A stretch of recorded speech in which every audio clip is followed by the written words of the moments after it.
Assalamualaikum warahmatullahi wabarakatuh. Alhamdulillah wassalatu wassalamu ala Rasulillah.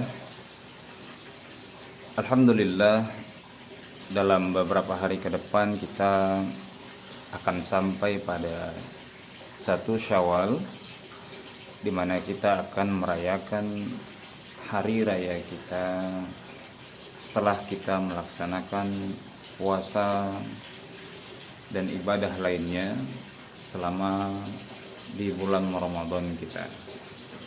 Ada beberapa amalan-amalan yang hendaknya dapat kita lakukan pada saat kita memasuki 1 Syawal sebagaimana yang diperintahkan Allah Subhanahu wa taala dan diajarkan oleh baginda Rasulullah sallallahu alaihi wasallam beserta para sahabat-sahabatnya. Di antara yang dapat kita lakukan ketika memasuki Idul Fitri itu atau 1 Syawal itu, walitukmilul iddata walitukabbirullaha ala ma hadakum. Setelah kita sempurnakan bilangan Ramadan itu, masuk kita di maghrib itu 1 Syawal, maka Allah perintahkan kita untuk walitukabbirullaha ala mahadakum. Hendaknya kita memperbanyak takbir kepada Allah Subhanahu wa taala. Kita bertakbir, kita agungkan nama Allah Subhanahu wa taala bersama-sama dengan keluarga kita, baik itu di rumah maupun di masjid dan di berbagai tempat lainnya, dengan lafaz-lafaz takbir seperti Allahu akbar, Allahu akbar, Allahu akbar, Allahu akbar kabira, walhamdulillahi katsira, wa subhanallahi bukratan wa asila, la ilaha illallah wallahu akbar, Allahu akbar walillahil hamd.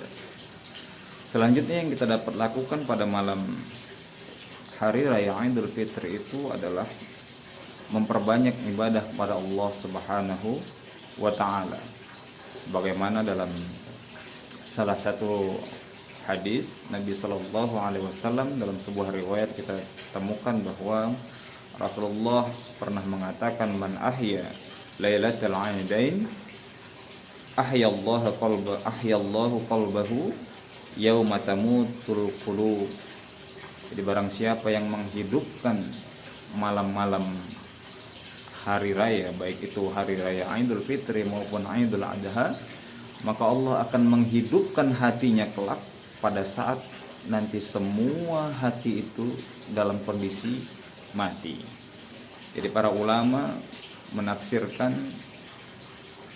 atau mencoba menerjemahkan matinya hati itu diantaranya adalah bahwa hati itu telah terisi oleh urusan-urusan duniawi, terisi oleh kesenangan-kesenangan duniawi hingga lupa pada Allah dan melupakan selain apa yang ada dalam kesenangan-kesenangan dunia. Namun ada juga yang menerjemahkan pada hari seluruh hati itu mati adalah ketika kiamat itu terjadi. Jadi barang siapa di antara kita yang menghidupkan ibadah, menghidupkan malam-malam hari raya itu, insya Allah nanti hati kita akan dihidupkan oleh Allah Subhanahu wa ta'ala pada saat semua hati manusia lainnya telah mati. Banyak berbagai macam bentuk ibadah yang kita lakukan. Misalkan Abdullah bin Abbas misalkan mengatakan, ya, pada malam hari itu kalau bisa kita melaksanakan sholat Aisyah berjamaah di masjid. Selesai melaksanakan sholat Aisyah, kita berniat bahwa esok harinya kita melaksanakan sholat subuh berjamaah di masjid. Tentunya hal ini tidak berat kita lakukan, karena setidaknya dalam 1 bulan terakhir ini kita telah membiasakan diri kita untuk melaksanakan sholat berjamaah di masjid, qiyamul lail di masjid, sholat subuh di masjid. Dan insya Allah kita bisa lakukan untuk sholat Aisyah dan subuh berjamaah di masjid. Hal ini senada seperti salah satu hadis Nabi yang diriwayatkan oleh Imam Muslim, man shallal isya bi jama'atin fa ka'annama qama nisfal lail. Barang siapa yang melaksanakan sholat isya berjamaah, maka sesungguhnya dia telah sama seperti menghidupkan setengah malam. Wa man shalla subh bi jama'atin fa ka'annama qama al-laila kullu. Jadi barang siapa yang melaksanakan sholat subuh berjamaah, maka sesungguhnya dia sama seperti menghidupkan satu malam secara utuh atau secara keseluruhan. Selanjutnya yang dapat kita lakukan atau amalan-amalan yang kita lakukan pada hari Idul Fitri atau 1 Syawal itu adalah kita disunnahkan untuk mandi terlebih dahulu sebelum kita berangkat ke masjid atau lapangan untuk melaksanakan sholat Idul Fitri. Kita bersihkan jasmani kita dari segala macam bentuk kotoran agar kita terlihat segar, agar tidak ada kuman dan lain sebagainya. Bersih, jadi kita dituntut untuk bersih. An-nazafatu minal iman, dalam sebuah ungkapan bahwa kebersihan itu adalah bagian dari keimanan. Disunnahkan bagi kita juga pada hari itu ketika kita melaksanakan sholat Idul Fitri berangkat ke masjid atau lapangan, kita disunnahkan untuk menggunakan wangi-wangian atau pengharum tubuh agar bisa memberikan kenyamanan dan kesejukan buat orang-orang di sekitar kita. Jadi ingat tujuan yang harus kita sadari bersama bahwa wangi-wangian ini tujuannya adalah untuk memberikan rasa nyaman buat orang-orang di sekitar kita. Jadi hendaknya lah kita memilih wangi-wangian yang bukan hanya berdasarkan sesuai dengan selera kita, tapi juga kita menyesuaikan agar orang-orang di sekitar kita tidak terganggu, seperti menggunakan wangi-wangian yang terlalu menyengat dan semisalnya. Kemudian pada hari itu kita juga disunnahkan untuk tazayyun, mempercantik diri kita menggunakan pakaian-pakaian yang terbaik yang kita punya. Lubsuma ahsanu ma indah. Jadi menggunakan pakaian yang terbaik yang kita punya. Tidak harus selalu baru, tapi yang terbaik yang kita punya di rumah. Tapi ingat bahwa yang terbaik di sini maksudnya pakaian yang kita gunakan, wangi-wangian yang kita gunakan itu bukan dalam maksud untuk kita menyombongkan diri di hadapan orang-orang, atau dalam bahasa lainnya seperti kita ria. Tapi tujuannya hari ini kita berwangi-wangi, menggunakan pakaian-pakaian yang terbaik yang kita gunakan itu adalah untuk izharun ni'am, untuk menunjukkan rasa syukur kita atas segala nikmat yang telah diberikan Allah Subhanahu wa taala kepada kita. Selanjutnya kita disunnahkan juga untuk berbuka sebelum kita melaksanakan sholat Id. Berbuka. Jadi kita disunnahkan untuk makan terlebih dahulu. Boleh makanan-makanan ringan. Kita makan 1 butir, 3 butir kurma misalkan, atau makan roti, atau mungkin makanan berat. Jadi kita disunnahkan untuk berbuka terlebih dahulu, untuk makan sebelum kita berangkat melaksanakan sholat Id.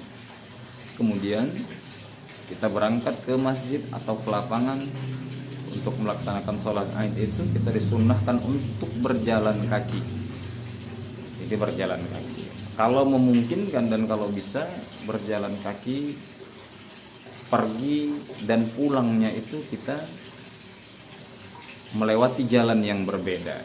Jadi tujuannya agar kita bisa bertemu dengan banyak orang-orang di sekitar kita. Ya. Kemudian kita disunnahkan juga untuk mengucapkan tahniah, kata-kata ya selamat atau pujian ke orang, tahniah, bisa dengan kata-kata taqabbalallahu minna wa minkum, atau mungkin dalam bentuk doa lah, seperti yang lazim kita gunakan selama ini, misalkan minal aidin wal faizin dan semisalnya. Kemudian pada Idul Fitri ini kita disunnahkan untuk memperbanyak silaturahim. Memperbanyak silaturahim dengan jiran tetangga kita, dengan kerabat kita, dengan orang tua apalagi, ya. Karena bagaimanapun juga bahwa kita ini manusia yang tidak pernah lepas dari salah maupun dosa, dari khilaf. Tanpa kita sadari, misalkan cara berjalan kita tidak enak dipandang oleh orang lain, cara berbicara kita secara tanpa kita sadar menyakiti perasaan orang lain, atau mungkin ada hal-hal yang kita lakukan menyakiti baik itu tetangga kita, kerabat-kerabat kita, atau mungkin orang tua kita. Nah, pada hari ini kita hendaknya meminta maaf atas segala khilaf dan salah yang pernah kita lakukan sebagai manusia dalam konteks hubungan kita bermuamalah dengan sesama manusia. Hablum minan nas, hablum minallah, kita salah-salah kita kepada Allah Subhanahu wa taala kita bisa perbaiki dengan memperbanyak salat-salat obat, misalkan memperbanyak istighfar kepada Allah Subhanahu wa taala, memperkuat ibadah kita, perkuat pertaubatan kita kepada Allah Subhanahu wa taala dengan harapan mudah-mudahan Allah mengampuni dosa kita kepada Allah Subhanahu wa taala. Tapi terhadap sesama manusia, mau tidak mau kita harus memintakan permohonan maaf kita terhadap orang lain yang mungkin pernah kita sakiti atau mungkin pernah kita zalim. Demikianlah diantara beberapa amalan yang dapat kita lakukan di 1 Syawal pada saat kita memperingati hari besar kita, itu hari besar saat kita berbuka atau Idul Fitri. Akhir kata, saya beserta keluarga mengucapkan selamat Hari Raya Idul Fitri 1443 Hijriah. Mohon maaf lahir dan batin. Wallahu a'lam bishawab. Wassalamualaikum warahmatullahi wabarakatuh.